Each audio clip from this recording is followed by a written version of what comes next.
Thank you very much for joining me, Professor Dodds. My name is Bethan Davies, and I am a lecturer here in the Department for Geography. I've just watched your video on and your lecture on the Arctic and the people of the Arctic.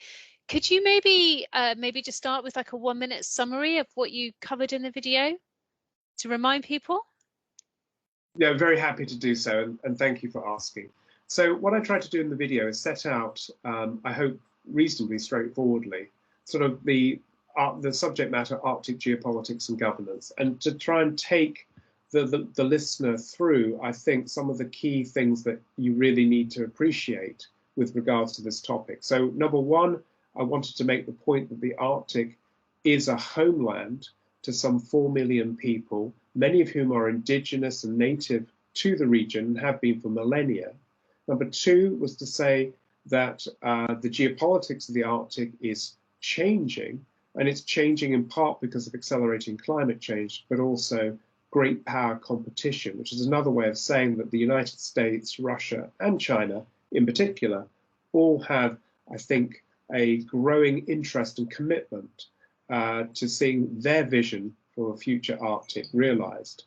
And I think number three, I just wanted to make the point, was that the Arctic continues to be a really important resource frontier.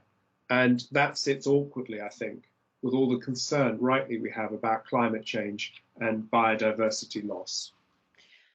Because things are happening very quickly in that regard in the Arctic. There's rapid climate change there. Absolutely, and I think you just can't underestimate how important that sort of sense of transformation is. So just so people are absolutely clear, you know, the Arctic is not just warming twice as fast as everywhere else, it's really actually more like 3 times. The Arctic is melting, permafrost is thawing, glaciers are in retreat. We've seen extraordinary temperatures in the Arctic, even this week in particular, for example, in the Russian north. And that means that, for example, this fundamental state change that really has led us to think of the Arctic, to quote the national agency, the US national agency, NOAA, is no longer reliably frozen, unquote. Wow. Wow. So if all these millions of people have lived there for millennia and it's been frozen and it's now no longer reliably frozen, what does that mean for the people who live there? What are the challenges that they're going to face in this changing environment? So I think, like everywhere in the world, when we talk about climate change and the disruptive consequences, one of the things that we really should be alive to is that the cost of disruption is not felt evenly. In other words, we are not all in this together. Now, in some of the smaller, remoter parts of the Arctic, in terms of community size, I should say, the devastation of climate change can't be underestimated. Just to give you 2 examples, if permafrost thaws, it means that ground is no longer stable. And if ground is no longer stable, then buildings, pipelines, roads, runways, you name it, become more fragile, or they just simply disintegrate. That has cost implications. The second is sea ice retreat. If sea ice is not congregating in the way that it once used to, particularly in the winter season, it means that when we have storm surges, the sea ice no longer acts as a buffer. Those storm surges just hit an exposed coastline direct. And there are quite a few communities in Alaska, Canada, and elsewhere, Greenland, that are being directly affected, effectively, by winter storms. And that means that communities eventually become untenable because it's no longer safe to be there. Now, that's not unique to the Arctic, but it's just a powerful reminder that climate change is happening now. So when people talk about climate change being an emergency, in my opinion, they are not exaggerating. It's an emergency for these people right now in their day-to-day lives. Wow. Okay. There's been a Truth and Reconciliation Commission in Canada. Could you tell me a bit about that? What is it? Yes, that's really important. So the Truth and Reconciliation Commission was established in 2008. It reported in 2015.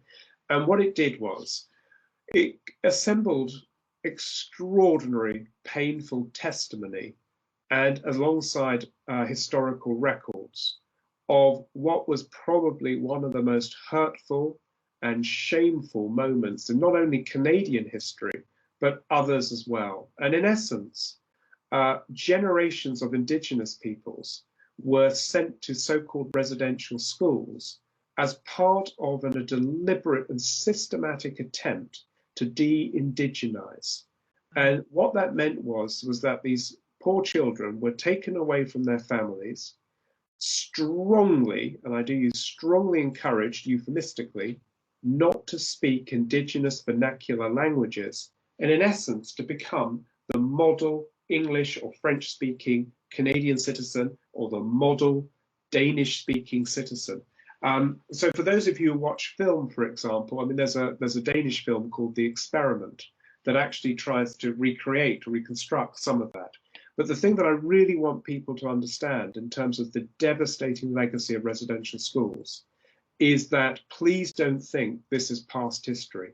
You know, you only have to go into an age group around 30 or 40 years old to start not coming across Indigenous peoples who have not gone to residential schools. So the commission was taking stock of something that had been incredibly traumatic. And just so also people understand this as well, Indigenous people, particularly Indigenous women and children, bear the brunt of so much systematic discrimination and violence. It's really quite staggering. So I think when we talk about disadvantaged, vulnerable communities, you can start with Indigenous, First Nations and Aboriginal communities in Canada, and then you can go to other parts of the Arctic as well. This has been another kind of societal emergency, I would suggest.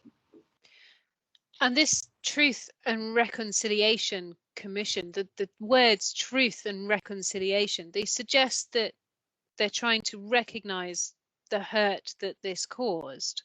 Has it met that goal? Has it been helpful? I think it has been helpful. You know, we've had Truth and Reconciliation Commissions in other parts of the world. For example, after apartheid in South Africa, there was a Truth and Reconciliation Commission. So I certainly would not underestimate the importance of this work. It really matters. But speaking truth to power is an extraordinarily difficult exercise to undertake. And getting those in power to say sorry, to pay compensation, and most importantly, to make meaningful structural change is the bit that I think most Indigenous and First Nation communities would say is a work in progress. I see. So this is a Truth and Reconciliation Commission. It's reported in 2015, but this is not over. There is a long way to go still. There is a very long way to go. And so on virtually every metric you can think of, and this is true across the Arctic, particularly in Greenland, in Russia, and in Canada and Alaska, you know, there will be lots of indices where Indigenous First Nations communities are overrepresented. So it might be domestic violence, it might be early childhood mortality, it might be employment, with still, I think, facing an Arctic where there is considerable social and economic division. Okay, some things to think about there.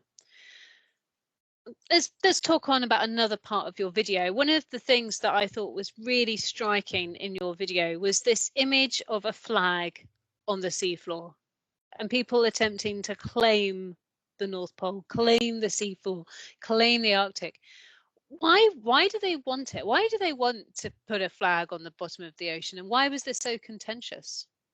Yeah, so when the two submersibles, you know, went down all those thousands of feet and planted that little flag in August 27th, I think it was important because although it had a sort of publicity stunt element to it, after all, you know, the British were no strangers to planting flags in remote places, as Captain Scott might have said.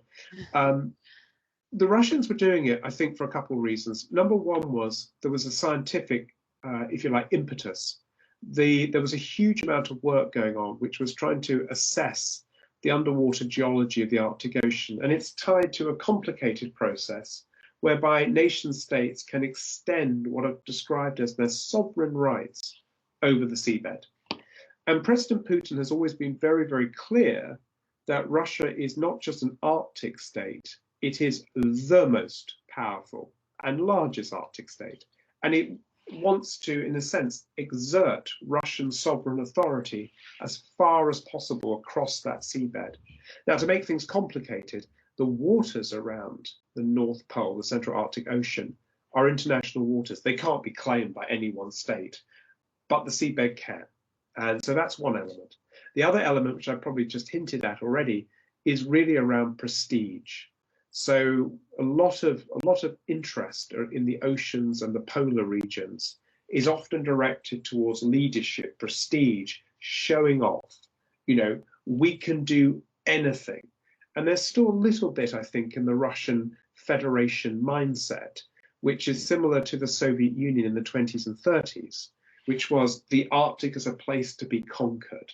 The Arctic is a place to be exploited. Nature will be subjugated to the will of the Soviet or Russian people, if you will. You might ask, how does that all sit with climate change? Well, that's clearly another story, because all of this will to dominate has probably got us into the state we're in. Climate change and the people who are already there, presumably.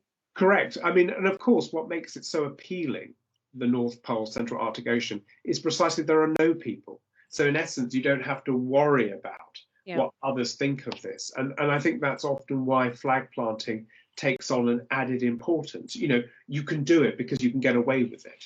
You know, the only people watching are those communities that can't really push back against you. In other words, they're penguins or deep water fish. You know, they're not, or polar bears. Polar bears.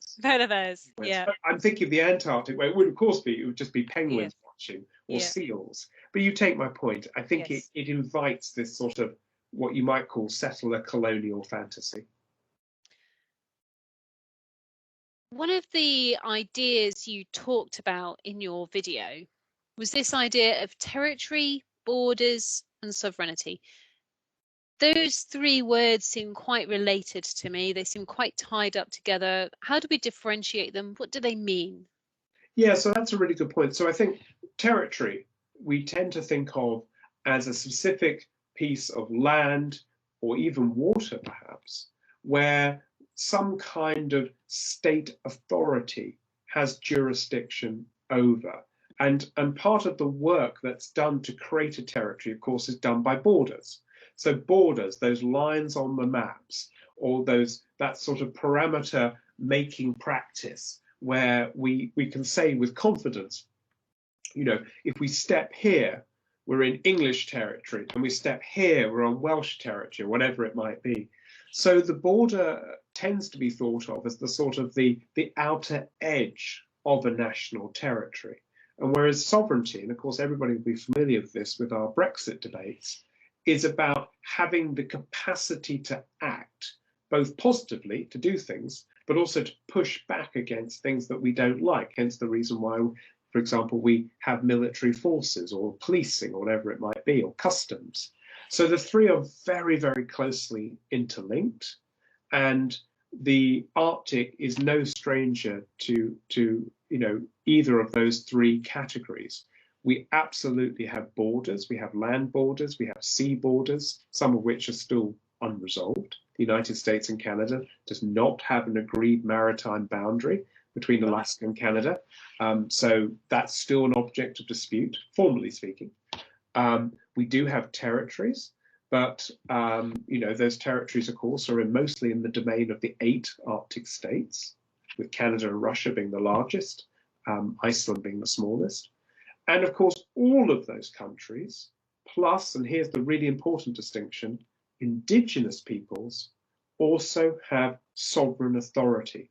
So indigenous peoples are, for example, holders of major land and resource rights in places like Canada and Alaska, far less so in Russia, of course. Okay, that is right. that was really helpful and really clear to me. I think I understand the differences between those 3 words quite well. Professor Dodds, thank you very much for taking the time to speak to me. I really enjoyed our conversation, and I shall hopefully speak to you again soon. Thanks very much, Bethan. Thank you as well for the invitation.